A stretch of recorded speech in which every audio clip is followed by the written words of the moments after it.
Hello, and welcome to another edition of the One Hood Power Hour. I am your host, Miracle Jones.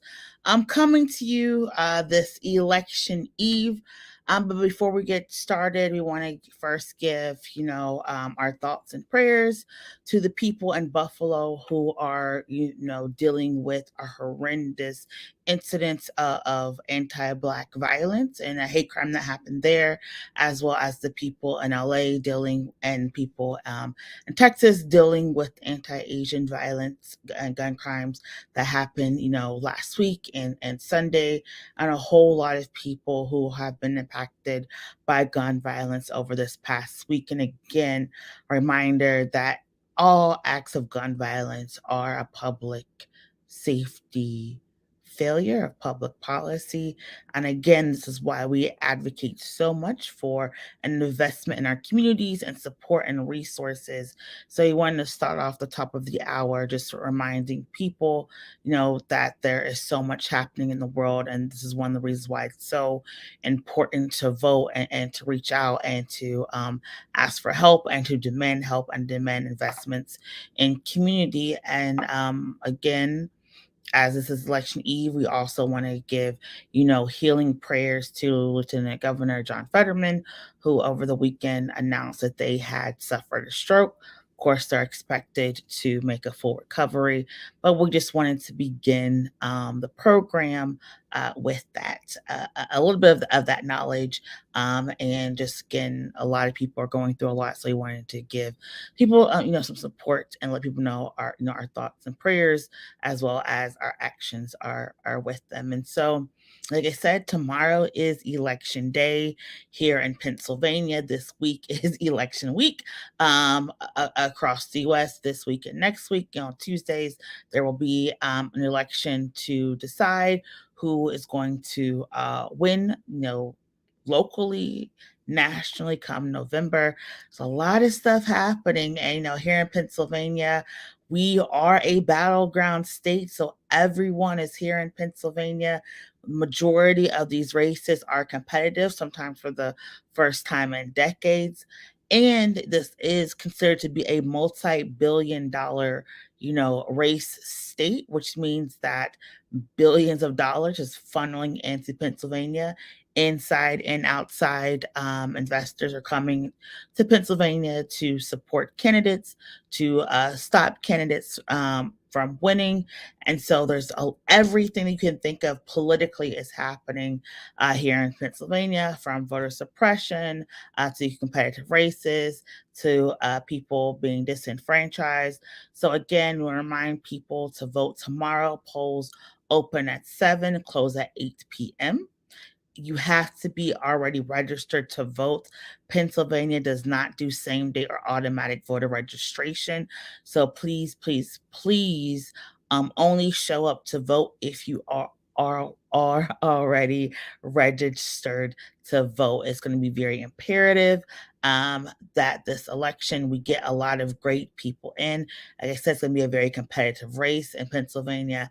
Everything is up for a vote this year, from legalization to marijuana, Roe v. Wade abortion protections, the right to vote, the right to have expansive voting, the funding of schools, criminal justice reform, tax reform, tax changes, tip changes. So many things are really contingent of these races, not only this Tuesday, but in November. So again, it's very, very important that people get out to vote, especially because we don't want people to feel that they are left out or they are forgotten when it comes to this election. And of course, our architect, our director, the brilliant, political mind and genius that is Kahari Mosley is going to be joining us now to give his thoughts about, this election this Tuesday,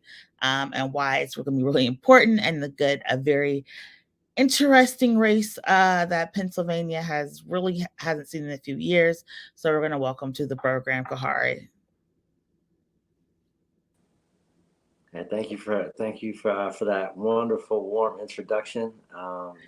We definitely have a incredible election tomorrow. It's been one of a kind election season here in the state of Pennsylvania. A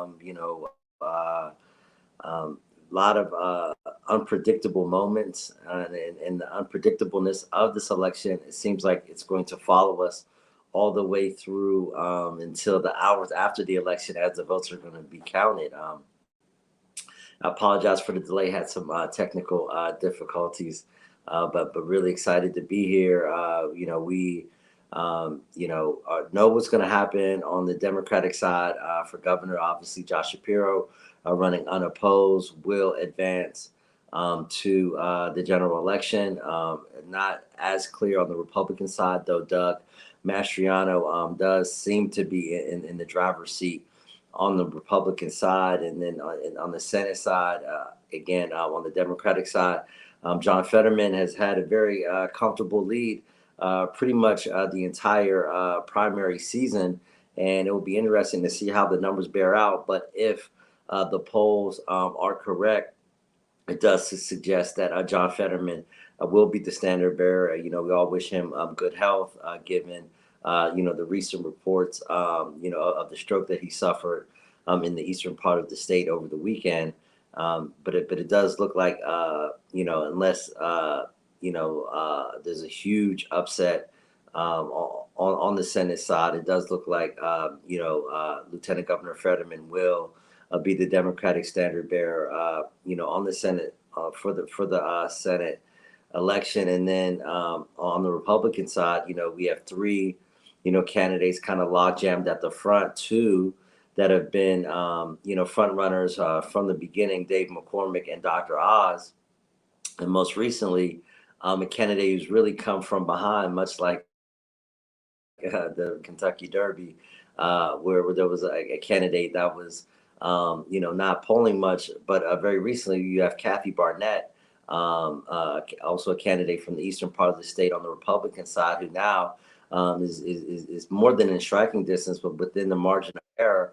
And, it appears to be also a favorite candidate of Doug Mastriano, the state senator, who has appeared to develop somewhat of a sizable lead on the gubernatorial side for the Republicans. So it's going to be very interesting to see if Doug Mastriano's support is going to carry Kathy Barnett over the finish line. The Club for Growth has been spending $1 million over the weekend in television ads for Kathy Barnett, who has none of the resources that Dr. Oz and Dave McCormick have brought to bear for their campaign. So if she wins, she'll be the first African American Senate nominee in the history of the state, which will be historic, and will make for one of the most fascinating races in the history of the state if she, can make it through tomorrow night. Yeah, and for transparency purposes, we have reached out to the Barnett team a couple of times to sit down for interviews and to engage. So hopefully, if she wins, she will sit down with the Power Hour team to talk about her race and her vision for Pennsylvania and how she plans to use her position to advocate, for some better things for the community. So it's going to be really important to see. It's going to be a really historic election tomorrow, no matter how you cut it. Kari was saying, Josh Shapiro is going to be the presumptive Democrat nominee. But lieutenant governor's race, no matter who wins on the Democratic side, it'll be either the first African American lieutenant governor running and getting elected, or the first openly LGBT out and LGBT lieutenant governor for statewide office. Senate is going to be very competitive if Malcolm Kenyatta wins the election, he'll be the first, the youngest, the first Black, and the first openly queer person to have the seat. If Connor Lamb receives it, he'll be one of the youngest senators in Pennsylvania history. And then John Fetterman will be one of the first people to come through all the ranks of the Pennsylvania to get that Senate seat and to be someone who has fought with the Pennsylvania legislature, been almost censured by the Pennsylvania legislature to go on and win the Senate race. Congressionally, we do have a race that could possibly see the first African American person from southwestern Pennsylvania to be elected to office. And so we have a lot of cool people running, even at some of our local races, some of the youngest people running, people who are representative of the community. And so it's going to be very important to get out to vote. Literally, these polls say one thing, but polls don't vote, people do. And the power comes from the people, no matter what these corporations have or say or do. If you don't go out and vote, a difference is not going to be made. So, with that, before we go over to our guest for this evening, Cecil Price III, who really has been making a lot of changes, I want to emphasize the rules for voting. So, for a lot of folks, you may be going to a new polling place tomorrow. Polls change because of the fact that we had redistricting. The rules may be different when you go to vote because some of you may go to a polling place to vote for the first time. If you're going to vote at a polling place for the first time, please bring your ID with you just in case people do not recognize who you are. We understand that you may be a super voter, voting all the time, but just because of the change, we want to make sure that you avoid any issues. Number one, bring your ID with you. Number two, go to vote.pa.gov and double check your polling place. I'm very fortunate. My polling place did not change, but a couple of my friends, their polling places have changed because they're in a different district now due to redistricting, and it's going to be moved. So you want to make sure you're double checking your polling place.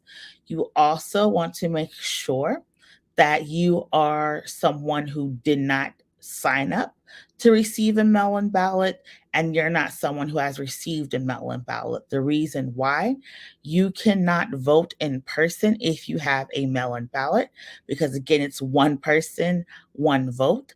And so to disparage or discourage, election fraud, what we have here in Pennsylvania is that if you have registered for and applied for a mail-in ballot, that is the only way you're able to vote. If you have the physical copy of your mail-in ballot, you have to take that physical copy with you to your polling place tomorrow or to the election division's office tomorrow if you decide you want to cast your ballot in person. If not, you can fill out your mail an application, your mail-in ballot. Make sure you sign it. Make sure you put it in both the secrecy envelope and the mail-in envelope, signing and dating in the back.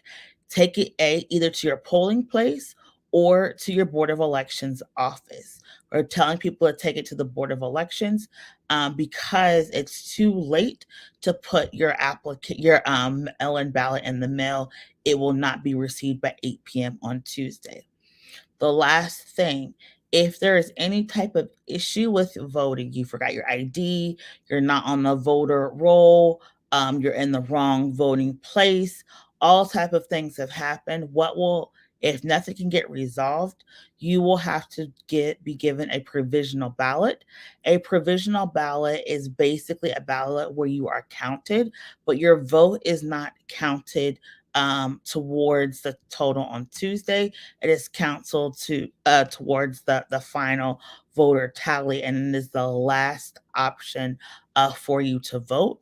And it is the one option people do not want. So please do everything you can to avoid having to do a provisional ballot. It's also best if you can vote earlier in the day. It's going to be a nice day outside. It's going to be sunny. We understand people have to work, but if you can go ahead, get in around that 7, 8, or 9 o'clock time, you don't have to really worry about trying to run out during lunch or try to rush after work and possibly running into lines. We'll have some more information back.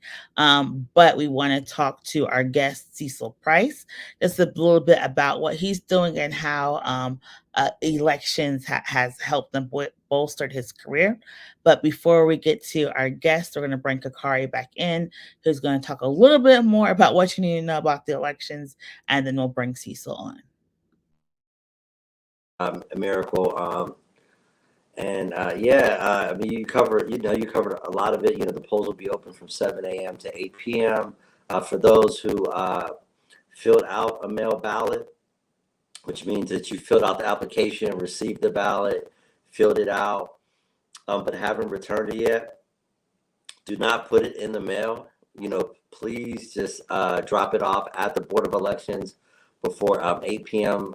Tomorrow night. If you're close to the Board of Elections, like if you live in downtown Pittsburgh or you live in Oakland on the lower north side, or on the South Shore, as they've been calling it over the last few years, you have until 8 p.m. tonight to run it over to the Board of Elections over in the county office building. You can drop that off before 8 p.m. By the time that we're off the air, and you can make sure that your vote is counted. If not, just drop it off, between voting hours tomorrow. Again, like we said, it's going to be a very exciting election. For those who need assistance, you are allowed to have assistance. If you have like a language barrier, if you have some other form of special needs, by state law, you are allowed to get that support. So please, ask for that when you go into the polling place. And another thing is, I was able, I was on. If folks watch KDKA in the last hour, I was on with John Delano. And the current expectation is that turnout is going to be a low. So, prove the political analysts wrong, and come out and make sure you get your voice heard. And actually also was on the phone a little bit earlier with Van Jones from CNN, who gave me a call to ask me how things were looking in Pennsylvania, getting some background on some of the folks who have been in the national conversation over the last few days. Folks like Kathy Barnett, who for many folks have come out of nowhere. So the national spotlight, is on this race. I go way back with Van Jones. We don't talk often, but when Van Jones gives you a call to get an update, so he can get the insight straight from the state of Pennsylvania. When he goes on CNN tonight, you can tell that the national focus is on the state of Pennsylvania. And while we're going to do, also want to mention the unfortunate passing of former state senator, former Pittsburgh city councilman, and longtime activist Jim Furlow, who recently passed away over the weekend. And also, want to send condolences to his family and many of his supporters and comrades, who go way back to when the city of Pittsburgh adopted the by-district council system. He was one of the folks who was very integral, in that process and moving away from the at-large system, where into the 70s, Pittsburgh, when folks ran for council, the top 9 vote getters would get on council, and they felt that prevented diversity from happening. And I think there was a couple cycles in a row where there was no people of color elected to city council. So they created the by-district system, which created the non-council districts that we know. So that's one of the many, small stories about the legacy of Jim Furlow that will last long beyond, his time here on Earth and his time here in Pittsburgh. But shout out to Senator Furlow, and all the work that he did over the years as a progressive champion. So I did want to, mention that as well. But again, 7 a.m. tomorrow, the polls will open. If you have a mail ballot that's filled out and unreturned, return it in person by 8 p.m. The law has been challenged, so you cannot put it in the mail and get it postmarked by tomorrow and have it counted. You have to physically turn it into the Board of Elections down at the county office building in downtown Pittsburgh. For those in Allegheny County, for those watching in the other 66 counties throughout the state of Pennsylvania, you have to return it to that county board of elections, whether you're in Philadelphia County or Dauphin County in Harrisburg, Erie County up in Erie, or Northumberland County out there in the Lehigh Valley, wherever you're at. Turn it into your local county office building by 8 p.m. tomorrow. Yep. And also just one caveat, because sometimes people misinterpret this. You can only drop off your own mail-in ballot, so you can't have like everybody in your family or your roommates and bring everyone's mail-in ballot and drop it off. The way the rules are to again avoid any type of discrepancies, you can only drop off your ballot unless unless the person you are dropping the ballot office for has applied for some type of assistance and has filled out the proper paperwork. I know sometimes it gets really challenging for some people who are just, trying to make it to the day, trying to work and get through. But these are the rules and sometimes the barriers that come with election participation, but we don't want anyone to get caught up or to be falsely accused of any type of fraud or behavior. Just make sure you can only drop off your mail-in ballot. But also put into the chat, we know the COVID-19 numbers are rising here in Pennsylvania. We know even some of the schools like PPS have gone back to mask mandates and or are recommending or requiring us youth to wear masks. So again, just remind people to be very cautious. If you weren't aware, we put it in the chat as well. You can actually get another round of free COVID-19 tests from the government. They had that surplus supply, and so you can now get up to 8 tests. Before it was 4. Now you can get up to 8 per household. So we want to make sure people go back and put those in. But we're talking about the power of elections. Why do elections matter? How can elections and electoral organizing impact people and change their lives and be way before people run for office? What does that mean? And so to talk with us about that, we're going to welcome to the program Cecil Price III. Many of you have recognized Cecil as one of Allegheny County's very own a bright Black student organizers. But since his time from Pitt, he's gone on to enroll in Morehouse, where he has been elected in a groundbreaking, record setting election to be the senator at large. In addition, he's been able to advocate and volunteer on a plethora of issues. And so he'll actually be a congressional intern working in DC this summer, but has been able to see how electoral organizing engagement has impacted his life from a high school student now to a Morehouse College intern. And so we want to welcome to the Power Hour, Cecil Price III. How you doing? How you doing?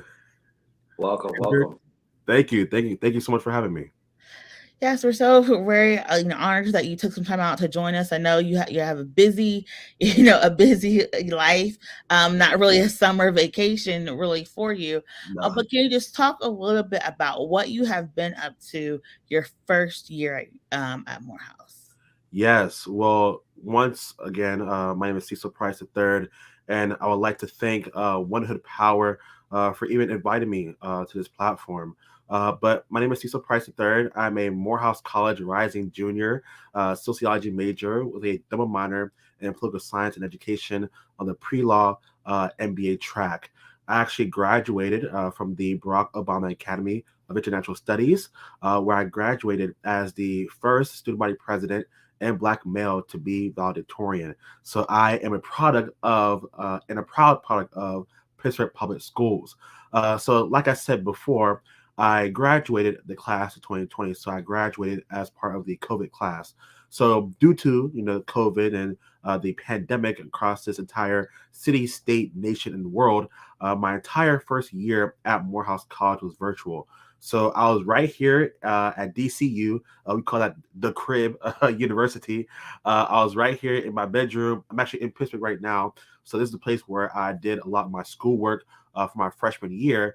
And then this past August was actually my first time being in the city and state of Atlanta, Georgia, and the beautiful campus of Morehouse College and the entire Atlanta University Center, which includes Morehouse College, Spelman College, and the Clark Atlanta University. So it's a privilege and an honor to finally be in person in Atlanta, Georgia at Morehouse College. And so we mentioned a little bit earlier that you were the senator at large. Again, this record breaking election. Yeah. But can you just talk a little bit about what that entailed and why it's so important for you to represent Pittsburgh abroad? Yes, ma'am. I've always been a part of politics. Before I even knew what politics was, or the discipline or the action of being a part of politics. Like I said before, I was student body president in Obama Academy. I actually was a part of a program called Youth in Government, which Obama was the only Pittsburgh public school a part of this statewide program. So, I was a part of the legislative branch.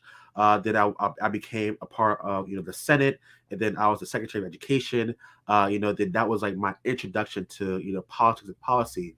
So when I went on to Morehouse College, my freshman year, I was the freshman president of the National Action Network, the chapter at Morehouse College, which is a civil rights organization that was founded by the Reverend Al Sharpton. So that was my introduction to servant leadership at Morehouse College. And then my sophomore year, I was the deputy attorney general for the administration, the SGA administration, and then I was blessed with this gift of being senator at large. So being senator at large comes with a multitude of responsibilities, but essentially, I am there to represent the student body. That is my first and number one priority. One thing I realized being a sociology major, I kind of have an advantage because looking at the politics as a whole, not just at Morehouse, but the entire city, nation, and world, these politicians, these so-called leaders, are forgetting that we serve people. A lot of these individuals forget that there's a difference between a leader and servant leader. My mom always told me the blind can lead the blind right into a ditch. They're still a leader, but they're not leading in the right direction. You must be a servant leader, serving the needs, the wants, the desires of those that you chose to represent. With politics and the future of politics, we must be people first always. People are my first priority.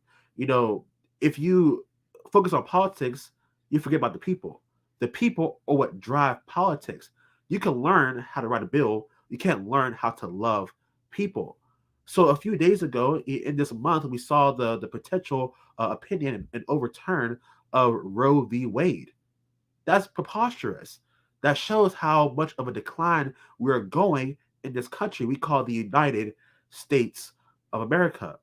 So if we're in this rapid decline, it shows that we are forgetting the catalyst of politics, which is people. So being at Morehouse College is an introduction to what I will one day be doing as a servant leader, not as a politician, but as a servant leader of this nation we call the United States of America. So this is only practice for what God has destined for me to be. Thank you for that. I had a quick question. One of the things that I've been talking about, in my conversations today, like I said, I was on the phone, earlier with Van Jones from CNN. Also was on KDKA providing some analysis. Um, with the election coming up tomorrow here in Pennsylvania. And one of the things that, I've noticed is a certain, lack, of enthusiasm, amongst the electorate, across the board, really outside of, the very, fervent, kind of base, organizations, whether on the right or the left. The folks, on the right, that, are the supporters of Trump, and then, the left that, are really fighting for progressive issues, that are really engaged around, the potential, Roe v. Wade position. But those are folks who are really tied in, included in the politics, regardless of what you feel, how you feel about how they feel about politics, or what you think they think about, the state of the world. Um, you know, what do you see with, with folks your age that aren't so clued into politics? Do they share that lack of enthusiasm that it seems to be, infecting, for lack of a better word, the electorate and the body politic, of all, ages, of all demographics? So it's funny you say that. I'm someone that's able to understand and relate to a multitude of people, demographics, and young people my age, and hearing the different sides of those who are really into politics and those who are not so into politics. The common thread is that they're tired. They're sick and tired of these so-called leaders and politicians only wanting us for our vote. They come around during election time, but when they win the position, they go ghost. And a lot of these individuals, no matter what office, whether it's state, local, or federal, they don't understand that there's a difference between position and purpose. A lot of these people, they only go for position, but not for the purpose in which fulfills that position. And our generation, my generation, we know we can tell when you are for lack of better terms, BSing us. We can tell a duck from a duck, a spade a spade, and we know who you are. We're able to discern who you are if your intentions are pure, if they're not pure. We are the generation of technology.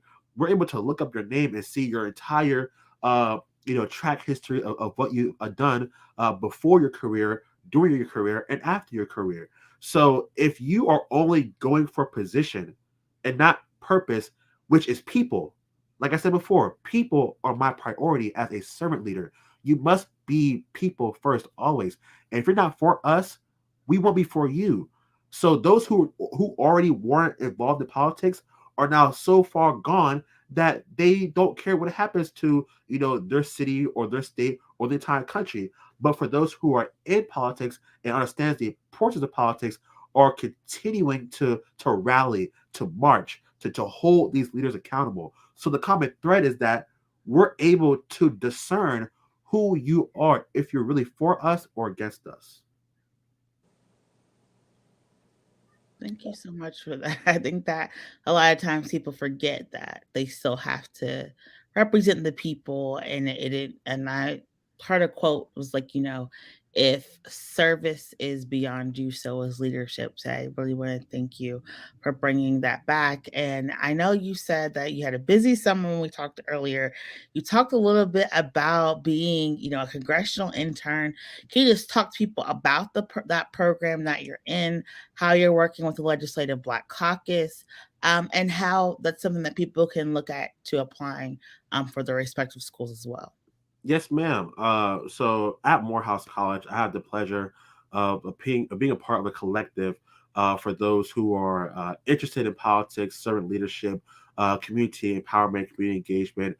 and just really pouring and giving back into your community. So in this group, they give out information about scholarships, about internships, fellowships all throughout the year. So, the beginning of this past spring semester, they had an internship available for the Congressional Black Caucus Foundation. I was like, oh, what's this? I'm looking for my internship for the summer, so that I can be more involved in advocating for people. And when I did more research into it, I always knew what the Congressional Black Caucus was, but I didn't know there was an internship specifically working at the United States Capitol in Washington, D.C. So at the beginning of the school year, actually, my fall semester, I had the pleasure of being asked to speak at the Georgia State Capitol, where I had the pleasure of meeting Representative Nikema Williams, who actually succeeded the Honorable John Lewis after he passed. So, I applied for this internship this past spring. I can't lie, guys, I was very, very nervous because, I'm so young. I just got on campus. So I didn't know if I had the necessary collegiate experience to apply for such a prestigious internship, because I did a lot of work in Pittsburgh. I mean, a lot of work in Pittsburgh. But coming to Atlanta, losing that first year, my freshman year, and then coming to Atlanta my sophomore year, my first year on campus, I was kind of hesitant to even apply for the internship. I didn't know if I was going to get it, but I told myself the worst they could say is no. So I took a leap of faith. I applied for his internship, and now I'll be working at the United States Capitol with Representative Nikema Williams from the end of May to the end of July. So my entire summer, it comes with a beautiful stipend. They're paying for everything. So, it gives me first access to those who are representing us at the federal level. So I can represent my hometown of Pittsburgh and also represent my HBCU, Morehouse College. Cool. And so what are some of the things that you really are looking forward to do with this like, internship? What's some of the stuff you're looking forward to learning about how politics works in DC? Yes, ma'am. People tend to forget that the importance and the power of elections, especially in our community. We tend to only focus on the presidential election, but don't understand that it's the city, the state, and the local elections that really drive change in our communities. So I really want to understand how all those different levels of government are interconnected, and how I can do what I can do now to ensure that I am using my power to empower others. Because I understand that my power comes from empowering. I know that I can't do this alone. I know that my purpose is bigger than myself, so I must act accordingly. And I am always someone who emphasizes that your network is your net worth. Uh, Even though that I have achieved much success in my younger years, I know I still have a long road ahead of me. So I know that other interns who received this beautiful internship, I'm able to connect with them.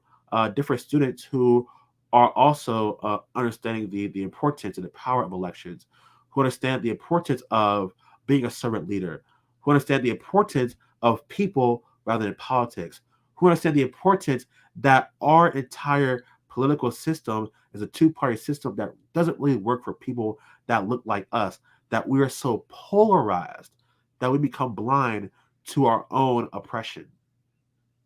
And that is what we need to do to create innovative, intentional, impactful solutions that will be generational and not just situational. And what I realized is that a lot of these people who try to represent us, who say they're for us but really are against us, create these so-called solutions that are situational and not generational. They're here for one time and gone the next. I want to create change that surpasses me, that surpasses my children, that surpasses my children's children, and so on. I want to create that type of change because it's necessary. It's necessary for our country. It's necessary for the state in Pennsylvania and Georgia. It's necessary for everything, for everyone. because we are all connected. We are one body that needs to stay grounded in the uprising of our people in this nation. Yeah, thank you for that. I had and just a quick question. Just about the current political climate. Have you been paying attention to what's happening back home? One of the things that's going to happen. I know you're going to be there this summer, but there will be a new member of Congress that will be joining the Pennsylvania delegation, obviously in January. But I'm sure they'll be made one of the candidates who's running is going to be probably making some visits to DC over the summer to start to get a get a feel. One of the things, and without getting into endorsements or particular candidates, one of the things that folks have talked about is just the amount of ads that have run. Do as a younger person in politics, do you find these television ads effective? What do you feel would be the best way? Because I think it's very important to connect to voters. Your age. And I used to be the national political director of an organization called the Young Voters many moons ago, and we used to connect to younger voters. Back then the best way we knew how to be email. We did some texting, but we used to do events. We use hip hop, and Yes. different things. So, do you find the television ads effective, or what do you think is the best way for politicians that want to connect to your generation? What should they do? So, the best way for politicians and servant leaders to truly engage with us is to find those who are that look like us, to pour into them and realize that the power doesn't just go to you, the power comes to us. So if you're willing to see potential in us, have someone that believes your campaign that looks like us to speak to us. Because if I'm being completely honest with you guys, we're tired of hearing from old folk. Being dead serious. We feel as though that those who are older than us tend to try to baby us, try to limit our potential, limit our voice, try to speak for us without speaking to us, and then want our vote. However, if you get someone like me, for example, no endorsement, but if Ed Gainey, before he became mayor, uh, came to me and said, Cecil, this is my vision, this is my platform. Let's sit down, let's go over it. And if I say, okay, I love your platform, I love what you're doing, let me speak for you. Give me the power to speak on your behalf. A leader must understand the power of delegation. A servant leader does not have to do everything by his or herself. If you see potential in someone, give them your vision so they can execute your mission. Because that's basically what I did with my campaign as senator at large. All I did was give the students at Morehouse College my vision, and they executed my mission. They did all my campaign ads, canvassing, door knocking, graphics, all that.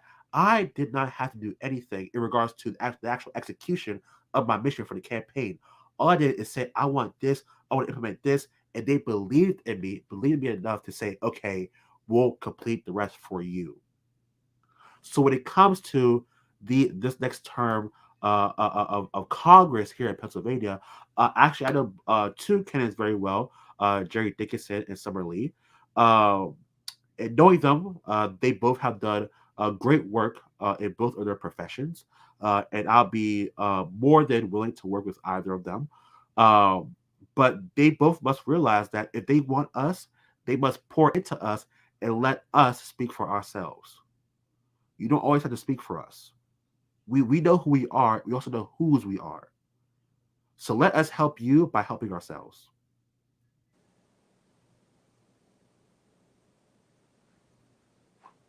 All right. Well, thank you so much, Cecil Price the third. You're making a lot of changes and headways a lot of announcements we can't even announce right now, but you are making a Yes. lot of power moves, and so we're very excited for you and what you have coming up the next few months. Thank you so much for your grace and patience, to get on the show, and we wish you the best of luck this summer. Thank you, One Hood Power, and thank you, Miracle, and thank you, everyone, for inviting me to be here. This is a blessing. You guys don't know how much this means to me to have my city support me uh, throughout my 20 years on this earth. And even though I'm not in the city of Pittsburgh for the entire 4 years, you guys still call on me, check on me, text me, DM me. All the grandmas, grandpas, DM me on Facebook. I'm like, how y'all know how to use Messenger? But they found a way. So to see the love, the support, the care from when I was, at Urban League to Obama and now Morehouse College, and to see the love, the consistent love and support, I couldn't ask for anything more. So thank you, One Hood Power, and thank you, Pittsburgh. Okay, enjoy the rest of your evening. Thank Thank you. you for joining us. Yes, Best of luck. thank you. And so I think it's always great to see again the power of elections and organizing and reaching back and empowering youth, and see how they're taking all of these seeds and growing their own futures. And it's always amazing to see. So no, we won't always have the backbiting and the stressful part of politics.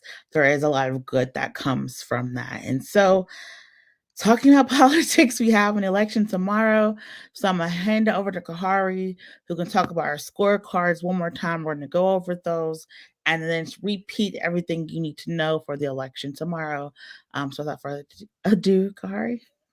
Absolutely, yes. And always thanks to our producer, John. If we have those graphics, available, we can start with the United States Senate race. If we have those graphics, as you can see, for the U.S. Senate, which is the big race, Malcolm Kenyatta scored a 98, which is an excellent score, as well as Lieutenant Governor John Fetterman scored a 92. And again, best wishes to him and his family with the announcement of the health scare that he had over the weekend. And Representative Connor's Lamb's campaign did not respond to the scorecard, but the Representative Kenyatta and John Fetterman did, and both received very high scores. But we always encourage folks to do your own research and look up the candidates, and know that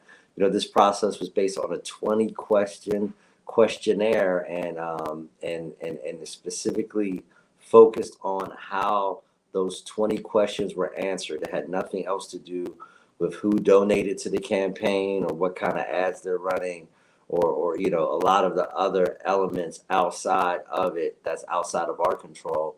The scores are solely based on the answer to 20 questions on a questionnaire, and nothing else, to ensure that it was unbiased, and specifically around policy questions around housing, cannabis legalization, criminal justice reform, foreign policy, and other important issues. So just want to again, reiterate that it was, literally, nothing that we could kind of work outside the lines and use any personal bias to determine the scores on this questionnaire. It was solely based on a number score that would be resulted based on the questions and how the candidates answered those questions.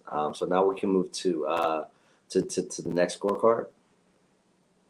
And that is Pennsylvania Congressional District 17, Chris DeLuzio and Sean Malloy, two fine candidates, and they both scored excellent. Chris DeLuzio scored a little bit higher with a 95, and Sean Malloy scored a 91. And again, just reiterating, these questions, these scores are based on a 20 question questionnaire, and based on how those were answered.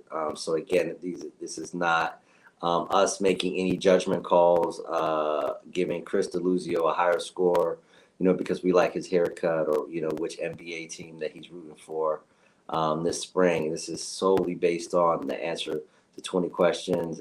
But as you can see, they both scored high. As you can see, most of the candidates running, which I think shows, the direction that, in our case, Democrats responded to our questionnaire, and it shows the kind of the progressive lean, of the current Democratic Party and where folks are positioning themselves as candidates and where folks stand on issues such as housing, on criminal justice reform, and other important issues.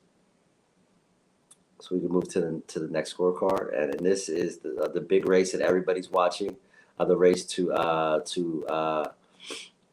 fill the soon-to-be vacant seat of sitting Congressman Mike Doyle, who announced his retirement late last fall. You have Jerry Dickinson, who finished second in the race last cycle. You have State Representative Summer Lee. You also have local attorney Steve Irwin. All receiving excellent scores. And again, reiterating, this is not based upon who endorsed who. It is not based upon, the controversy around political ads or controversy around tax and things like that. We cannot weigh in on that when we are coming up with our scores. Our scores are solely based on a numeric number, based on the answers that the candidates give us when they fill out the question. But you can see all three scored high. I think this is the most high-profile race in Western Pennsylvania. There's millions of dollars being spent.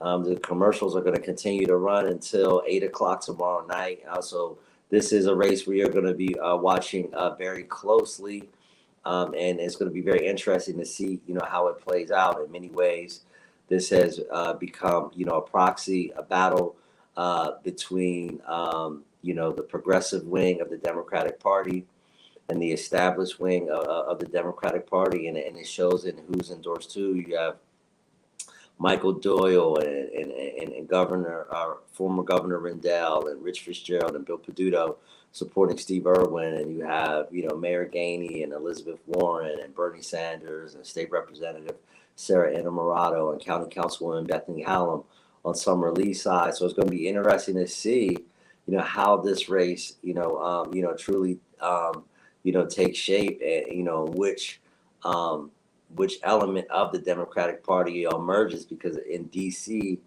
this is one of those primary races that they're watching very closely. So, I think as much as have been made out of the ads, you can see by the responses and the questions, there may not be as much difference between the candidates themselves. There may be difference in who's supporting which candidates and maybe what agendas may be behind certain groups that are supporting certain candidates. But, as far as this questionnaire was concerned, there wasn't much difference in how the questions were answered. And now moving to the Democratic race for Lieutenant Governor, you have State Representative Brian Sims out of Philadelphia. You have State Representative Austin Davis out of McKeesport, and Ray Sosa out of suburban Philadelphia. As you can see, Brian Sims scored a bit higher than his other opponents. He scored a 96. He has, kind of run as the progressive in the race. We would leave that up to you to decide, who is a progressive. But Brian Sims has, positioned himself, as a progressive in the race. Austin Davis obviously is running on a ticket with unopposed Democratic gubernatorial candidate, Josh Shapiro, which sometimes works, sometimes doesn't. For those like myself who's been around a number of gubernatorial races, sometimes it works when you run as a ticket, and sometimes it doesn't. So it's going to be very interesting to see how this cycle plays out, with running as a ticket. As we know, in Pennsylvania, lieutenant governor candidates and gubernatorial candidates have to run separately. Even though they're running as a ticket, you still have to choose separately, where in some states, governors run much like the presidential races. Once they get nominated, then they get their own choice to choose. But in Pennsylvania, the voters choose, and there's oftentimes the gubernatorial nominee ends up running with the lieutenant governor candidate that was not of their choosing, but one that the people chose. So we will see, which trend works. If Josh Shapiro is able to bring Austin Davis over the finish line, or if Brian Sims, coming out of Philadelphia, where there is a treasure trove of Democratic votes and where he's well known, is able to, able to independently win. Win the nomination and then run in the fall with Josh Shapiro. So this is another one of those races that folks are watching very closely. And now moving to the 36th legislative district in the South Hills, we have incumbent Jessica Benham and Stephanie Fox, who initially had planned to run for Congress, who changed her mind over the winter and decided to run for this House seat. This is the former seat held by longtime state representative Harry Reedshaw in the South Hill section of the city. Jessica Benham is a one-term incumbent running for re-election. There's another race we're going to be watching very closely to see the results. But as you can see, Jessica Benham had a very high score, 92 and excellent, and Stephanie Fox did not respond to the questionnaire. And then running unopposed for his legislative seat in the Mon Valley, Austin Davis, again, scored a good score running unopposed. He is running for lieutenant governor while also running simultaneously for his state representative seat. So if he is not successful in his run for lieutenant governor, he will retain his seat in the state house.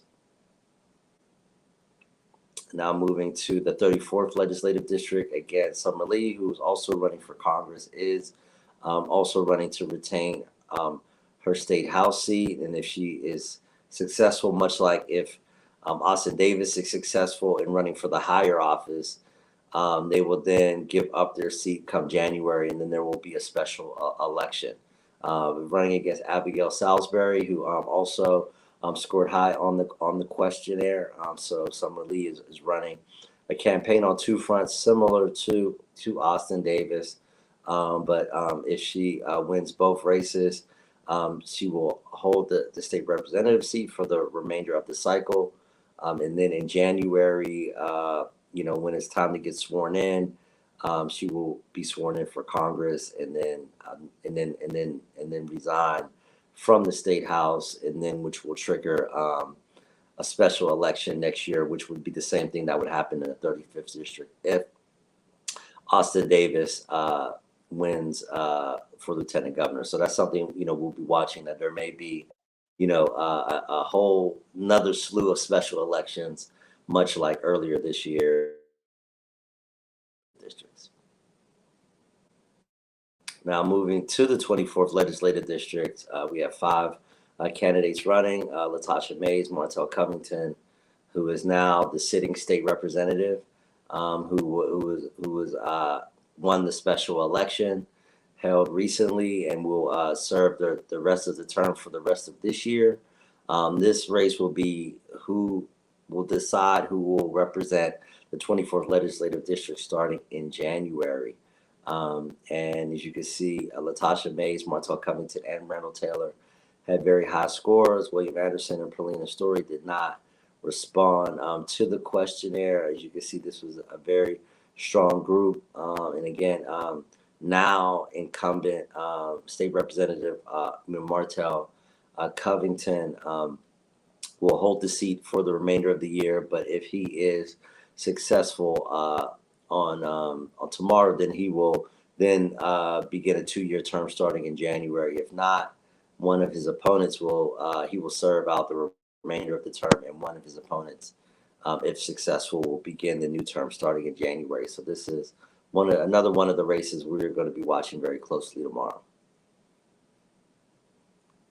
Now in the 20th legislative district, we have Emily Kincaid. This is a district that was primarily on the north side, has moved now primarily in Ross Township. You have Nick Mastros, the owner of the Allegheny Sandwich Shop, which, full disclosure, is a place where my father eats breakfast almost on a daily basis. That is not an endorsement. It's just run my dad and talk about art, definitely the Allegheny Sandwich Shop on Western Avenue on the north side. In my old neighborhood, it would be the place to go. I do know Mick Mastros for many years because he's the owner of the place where my dad eats breakfast almost every day. But again, that is no endorsement. It's just a little sidebar, story. But Emily Kincaid has been very active on the north side, ran as a progressive, defeated Adam Ravenstall, the younger brother of former Mayor Ravenstall, in a hard fought election in 2020. And has really established herself as a progressive. It is a new district, and many new voters, so it'll be very interesting to see how this race played out. She got a very high score in 88. Nick Mastros did not respond to the questionnaire, so this is again going to be a race we're going to be watching very closely in the Upper North Side and the Ross Township area. And in the 19th Legislative District, this is the seat that Jake Wheatley held for 2 decades. And, full disclosure, I was one of 2 main campaign workers on that race in 2002. Me and now City Councilman Dan Lavelle were pretty much living in that campaign office in Uptown back in 2002 when Ed Rendell first ran for governor as well. That was a very interesting cycle. Ed Rendell defeated Bob Casey, who actually ran on a ticket with then State Senator Jack Wagner, who is obviously now a family member through marriage to me. And it just shows you how, these roads in politics come together, and you just never know where you're going to end up. After 20 some years in this game, like myself. But after 20 years in the state house, Jake Wheatley joined the Ed Gainey administration as chief of staff, creating a vacancy. Arion Abney, who once worked in Jake Wheatley's office, but then also challenged Jake Wheatley for the seat at least twice after being his chief of staff. Won the special election earlier this year and will serve the remainder of the term until December. And if he wins tomorrow, he will begin a 2-year term in a district that is much different geographically than the district that Jake Wheatley represented for 20 years, much more of the north side, which obviously changed the 20th district as well and pushed the 20th district out into Ross Township. This district picked up much more of the north side and now picked up parts of the west end. This is a much different district, but now sitting state rep Arion Abney, again, if successful, will not only fulfill the remainder of the term for the next 6 months, but will serve a 2-year term. But if Reverend Glenn Grayson is successful, Representative Abney will serve out the next 6 months, and then in January, Reverend Grayson would begin the term. He did not, his campaign did not respond to the questionnaire. As you can see, Representative Abney did receive a very high score, based on, his responses to the questionnaire.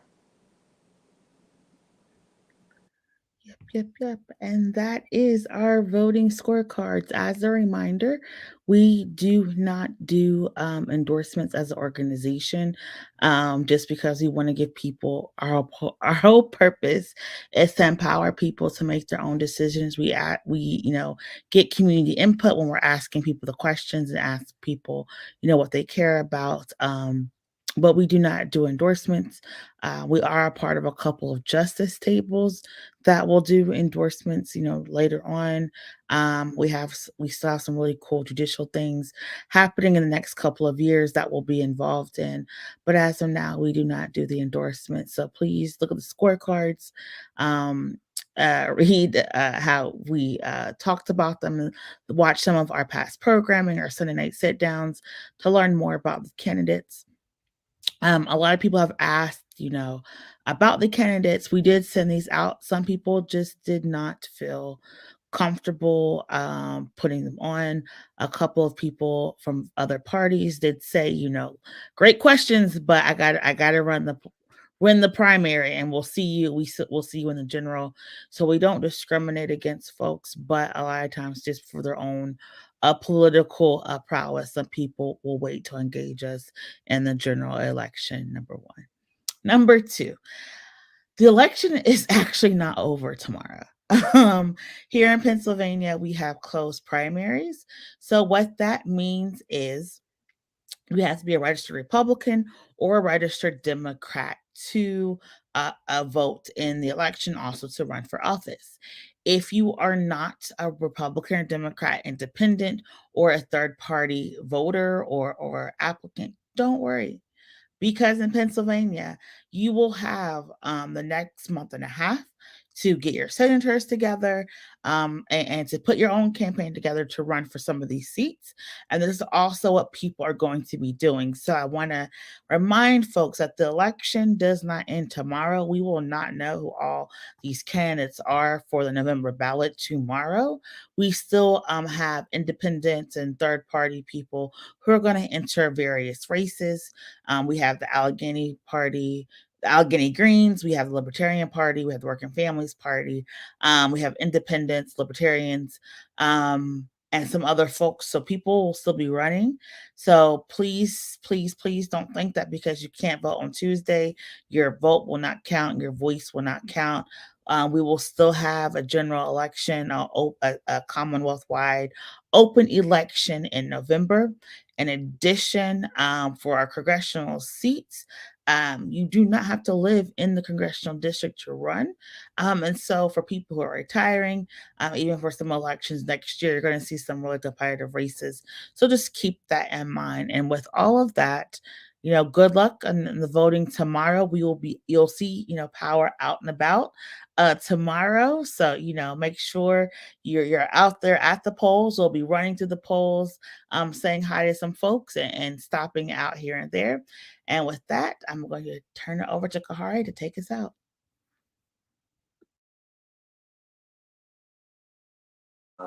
And all the excellent work that he's doing. And again, we're, I guess, 11, less than 11 hours, 10 hours and 50 minutes away from polls opening across the Commonwealth of Pennsylvania. And again, for those who are watching outside of Allegheny County, if you do have ballot measures or referendums in your county, all voters can vote for those in the primary. I don't know how many of those are happening in counties around the state, but there are no statewide referendums or any statewide ballot measures this primary.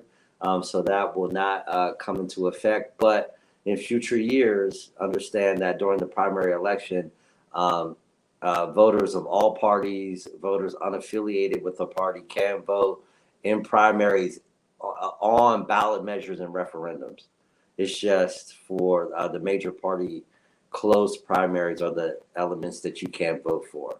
And and there's a lot of discussion about that. There's definitely states that have open primaries and things like that where people can be a registered Republican and vote in the Democratic primary, but that's not how it is in the state of Pennsylvania, unfortunately. And maybe that will change in years to come, but this is the system that we currently have. But you are a registered Democrat, you are a registered Republican. You can get out and vote tomorrow or turn in your mail ballot if you have filled it out and haven't turned it in yet. If you aren't registered to vote, you can register to vote. You just can't vote in tomorrow's primary, but you will be able to vote in the general election. This past weekend, we registered a number of people at our pop-up event in East Liberty, and they gave them the information that they'll be able to vote in the November general election, which is important.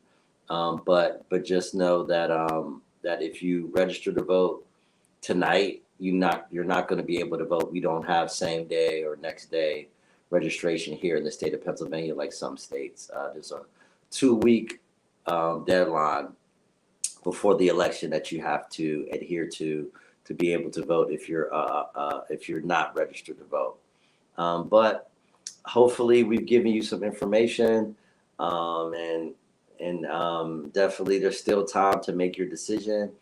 We have a little less than 24 hours before polls close.